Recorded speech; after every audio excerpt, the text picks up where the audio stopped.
How do you do? Perhaps many of you will be surprised to know that in this factory, the only one of its kind in England, sword making is still a flourishing industry.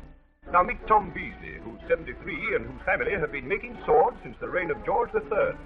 Here you see him plunging a rough steel bar into the forge in order to soften the metal.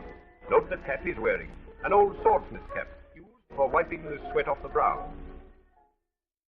When softened by the heat of the forge, the rough bar is beaten out on an anvil.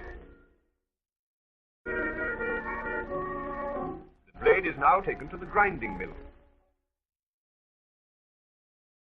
Every now and then, the grinder stops and measures the thickness in a slot gauge. Extreme accuracy in size and weight is necessary, though the old experts can tell by the feel. On these emery wheels, the largest in the world, thousands of swords are ground every year. The blade is hardened by heating in the furnace to blood red and then plunging it into a tank of whale oil.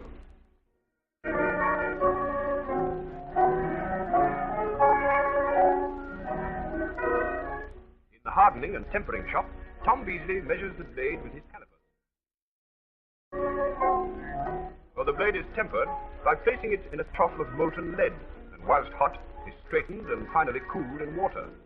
A polishing wheel is used to impart that bright and glittering luster. Great skill is necessary, as too much heat draws the temper. But Tom Burke has been at it for 50 years and knows his job. The blade goes through several tests. Springing and striking is an efficient method of ascertaining the flexibility. In the vertical test, the blade is put under great pressure and then examined for trueness. The decorative work is done in the embossing shop, where Campbell Argyle, the designer, has been engaged in this ornamental work for 51 years. Crests, mottos, regimental badges for kings, emperors, and maharajas. The pattern is engraved on the steel by means of acid, which eats into the metal. A sword made for the Sultan of Lahore cost £2,000. The sword mounting department, the hilts are fitted onto the blade. Finally, the grips are wired. Here are 5 famous swords bearing the ciphers of the 5 monarchs from Queen Victoria to the... Talking of steel, reminds me that it is time for us to steal a glance at a rubber plantation in Malaya, which yields more than half the world's supply. When 5 years of age, the rubber tree is tapped. Cut at the base, and a milky solution, known as latex, slowly drips out into the cuts provided, an average tree yielding about 1 pint a day.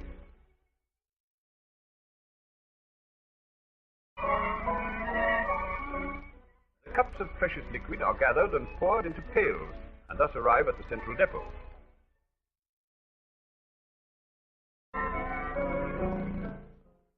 Now, a special test determines the percentage of rubber contained in the latex. Usually it is 36% rubber and the rest water. The coolies are paid according to the amount of latex they've collected. The liquid from all the trees is mixed together in a large tank. This produces a uniform percentage. And now the scene changes to Europe. The liquid latex is here being mixed with heat-resisting compounds and colouring matter. These moulds, or to give them the correct name, formers, are dipped into the mixture. Yes, you're quite right. They will eventually be hot water bottles. Now they are left to dry, and the process repeated until the required thickness is obtained. Then the bottles are immersed in a chemical solution, which swells the layers of wet latex. The outer layer helps to keep the temperature even. Great skill is needed to strip the bottle from the formers, so the slightest damage must be avoided. Then comes the stopper. The neck piece, fitted and wired to ensure no leakage.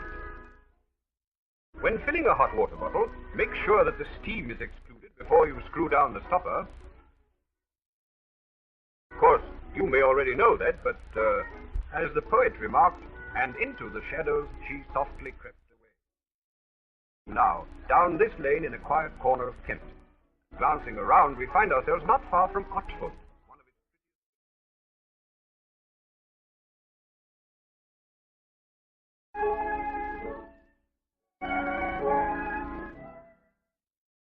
Time has mellowed the picturesque old street, and even the timbered homesteads seem to offer a welcome.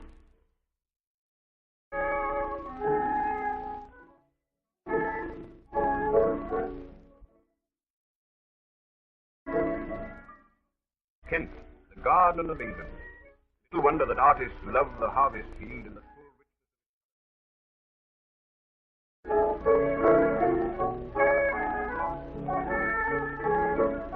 Then the sky changes from blue to grey, and the toil of the reaper ends. On this harmonious note, let us introduce you to a noted singer, Sergius Margolinski, accompanied by Seigfried and